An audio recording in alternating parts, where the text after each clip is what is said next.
ನಮಸ್ಕಾರ. ಧರ್ಮ ಸಂಪದ ವಾಹಿನಿಗೆ ಸ್ವಾಗತ.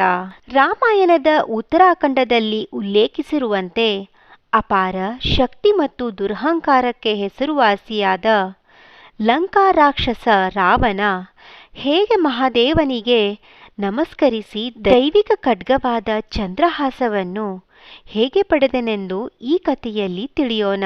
ಲಂಕಾದ ಪ್ರಬಲ ಆಡಳಿತಗಾರನಾದ ರಾವಣನಿಗೆ ತನ್ನ ಮಲಸಹೋದರ ಸಂಪತ್ತಿನ ದೇವರಾದ ಕುಬೇರನ ಮೇಲೆ ತುಂಬಾ ಅಸೂಯೆಯಿತ್ತು. ಕುಬೇರನು ಸುಂದರವಾದ ಮತ್ತು ಶ್ರೀಮಂತ ನಗರವಾದ ಅಲಕವನ್ನು ಆಳುತ್ತಿದ್ದನು. ಅಸೂಯೆಯಿಂದ ಪ್ರೇರೇಪಿಸಲ್ಪಟ್ಟ ರಾವಣನು ತಾನು ಬಲಶಾಲಿ ಎಂದು ಸಾಬೀತುಪಡಿಸಲು ಅಲಕನ ಮೇಲೆ ದಾಳಿ ಮಾಡಿದನು ಮತ್ತು ಕುಬೇರನನ್ನು ಸೋಲಿಸಿ ಪುಷ್ಪಕ ವಿಮಾನ ಎಂಬ ಮಾಂತ್ರಿಕ ಹಾರುವ ರಥ ಸೇರಿದಂತೆ ಅವನ ಅನೇಕ ಸಂಪತ್ತನ್ನು ದೋಚಿದನು. ಕದ್ದ ರಥದಲ್ಲಿ ಲಂಕೆಗೆ ಹಿಂತಿರುಗುವಾಗ ರಾವಣನನ್ನು ಭವ್ಯವಾದ ಕೈಲಾಸ ಪರ್ವತಗಳು ಇದ್ದಕ್ಕಿದ್ದಂತೆ ನಿಲ್ಲಿಸಿದವು. ಅವುಗಳ ಸೌಂದರ್ಯದ ಬಗ್ಗೆ ಕುತೂಹಲದಿಂದ ರಾವಣ ಹೊರಬಂದನು ಮತ್ತು ಶಿವನ ರಕ್ಷಕನಾದ ವೃಷಭ ಮುಖದ ನಂದಿಯನ್ನು ಭೇಟಿಯಾದನು. ಕೈಲಾಸವು ಶಿವ ಮತ್ತು ಪಾರ್ವತಿಯರ ಮನೆಯಾಗಿದ್ದು ಅವರ ಶಾಂತಿಯನ್ನು ಭಂಗಗೊಳಿಸಲು ಯಾರಿಗೂ ಅವಕಾಶವಿಲ್ಲ ಎಂದು ನಂದಿ ರಾವಣನಿಗೆ ಹೇಳಿದನು.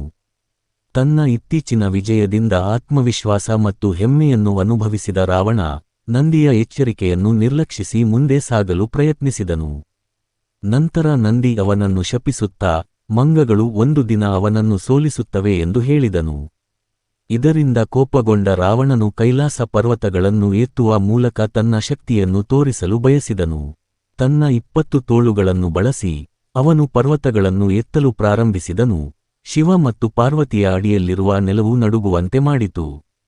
ಅವ್ಯವಸ್ಥೆಯಿಂದ ಭಯಭೀತಳಾದ ಪಾರ್ವತಿ ಶಿವನನ್ನು ಅಂಟಿಕೊಂಡಳು. ಕೋಪಗೊಂಡ ಶಿವ ದುರಹಂಕಾರಿ ರಾಕ್ಷಸ ರಾಜನಿಗೆ ಪಾಠ ಕಲಿಸಲು ಶಿವನು ತನ್ನ ಕಾಲ್ಬೆರಳಿನಿಂದ ಪರ್ವತವನ್ನು ಒತ್ತಿ ರಾವಣನನ್ನು ಅದರ ಅಗಾಧ ಭಾರಕ್ಕೆ ಸಿಲುಕಿಸಿದನು.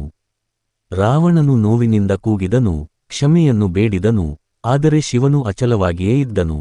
ರಾವಣನ ಸಂಕಷ್ಟದ ಬಗ್ಗೆ ಕೇಳಿದ ಅವನ ಮಂತ್ರಿಗಳು ಅವನನ್ನು ರಕ್ಷಿಸಲು ಕೈಲಾಸಕ್ಕೆ ಧಾವಿಸಿದರು.